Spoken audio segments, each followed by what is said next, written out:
Hi guys, my name is Markus. I'm a coach at the Academy of Poker, and today's video is gonna be about to stop bleeding.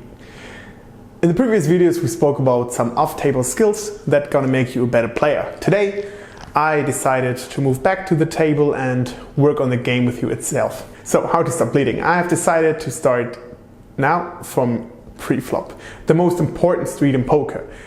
Why is it so important? First, it is a part of every hand, of course, and second, the mistakes you make preflop lead to more and more mistakes on the other streets. So it's important. Luckily, most of these mistakes are easy to fix and are certainly going to help you to do it in just a second.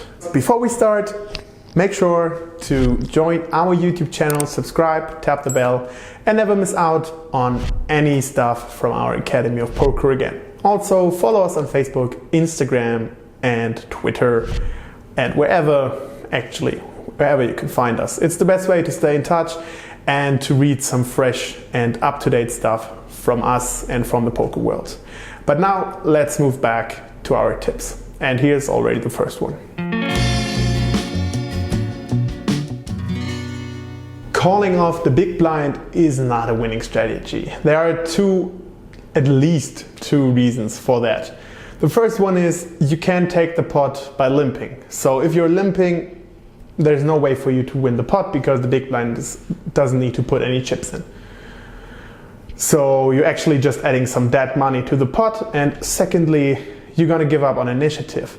After you limp, you have to play a pot out of position most of the times, with a range that looks weak, and generally versus a lot of players, this is not a best scenario to take their chips, because they really kind of know how to play against players that limp a lot. Consider your position. The second crucial mistake is losing the tie between the position and the ranges for those positions. Everything is actually rather simple. The earlier position, the fewer hands you can play. If you open wide from early position, you are ready to play many pots out of position. That's not a good thing. Doing it without a good hand is really hard. Opening wide from late positions is more profitable for two reasons. The first one, there are fewer opponents than by opening from early position with the same hand. So the chances are higher that you will just take the pot without having to see a flop. Second thing is, even if you get a call, you will get to play the pot in position most of the times. If you are, however, not sure how to test your preflop and postflop skills, and you don't want to play for some play chips and some software, you can test it on our Academy of Poker, because we have a free roll that will give away $1,000 in the prize pool. It's a short tournament, also with some easy opponents, because it's gonna be a lot of beginners that just joined our academy to become a better players, and the structure is really convenient. If you want to participate in our tournament, just click on the link below in the description and register in the tournament. But now let's get back to the preflop strategy. So don't be passive. Yeah, this just really adds up to also not be limping. Many players at low stakes, they don't really 3-bet a lot. Some of them avoid 3-betting even completely to set some traps with good hands, but some are just afraid to play bigger pots. In both cases, it is a mistake. First, when you make a call with a strong hand, you leave a lot of value on the table, because if you raise, they will probably still call you, and why not make the pot bigger if you have a good hand? Also, if you make a 3-bet, you increase the chance to just play a pot heads up, because if you just call, a lot of players will come along. For example, the big blind. If he already has one big blind in and he just has to call maybe one more big blind to be in a pot that already has 6-7 big blinds in there, why should he fold? But if you make a 3-bet, he needs to call more. So he will probably fold, and maybe only the initial raiser will call you. And then you'll be also in position a lot of times. And that's what you actually want to do. You want to isolate the initial raiser and make it just less profitable for other players to enter the pot. The next question is, of course, what to 3-bet.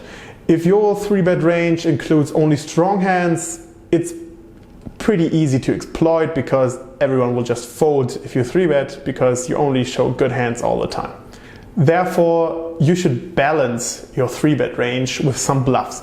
And yeah, what does it mean?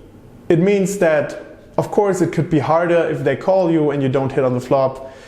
Might be harder to continue, but you do have a range advantage. So the range you should be having in those 3-betting pots, if you only play your good hands, is the range that the opponent's gonna give you, which is really nice. And yeah, that's just what I do. Of course, you can sometimes, for example, when you're in the cutoff or on the button, you can sometimes just flat call because that is also profitable.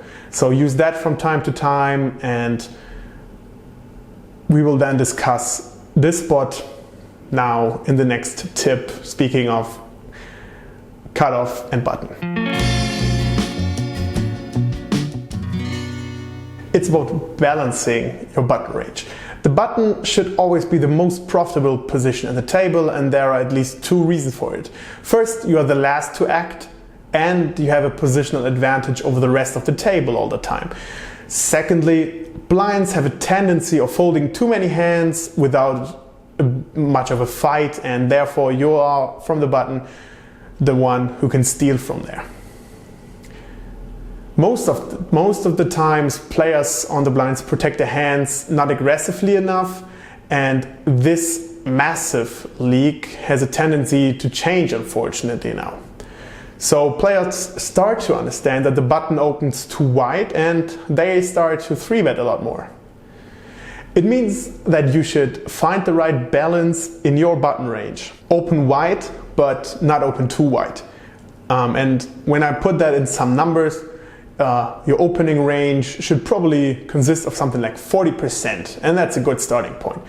Of course, you can increase it to up to 70% depending on the opponents, but 40 is like the way to start with.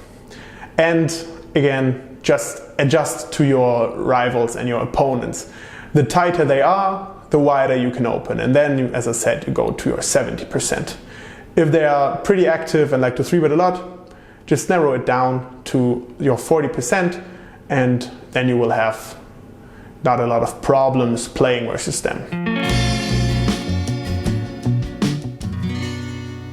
Yeah, and the last tip for today is about flatting from the button. So as I said 2 tips earlier that we will talk about this, that's it now. You know that 3-betting from there is sometimes or mostly more profitable than calling. And it's true for most of the spots, but the button has some exceptions. As I said, I mentioned it before, the position is power in this case. So the ability to be last player and to act less gives you some extra advantage, and as a result makes calling with some wider range even more profitable. The later the position of the opening raiser is, that the more profitable is it to just call on the button. They will have some bigger open raise ranges, so it's easier to just flat.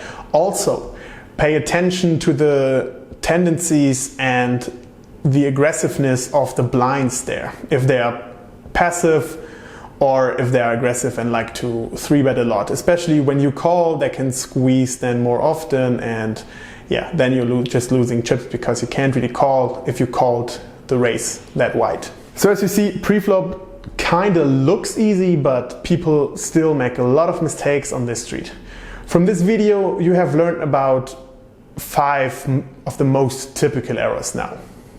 Now, when you know about them, you can fix them and even profit from them, which is pretty nice, but it's just the tip of the iceberg. There's just so much more. We will certainly speak about other preflop mistakes like playing too tight from the big blind, overvaluing of Broadway cards, or overcalling 3-bets too much, and this will come in the following videos or articles that I will produce. So finally, to end the video, don't forget to click on the link in the description and to take part in our free roll.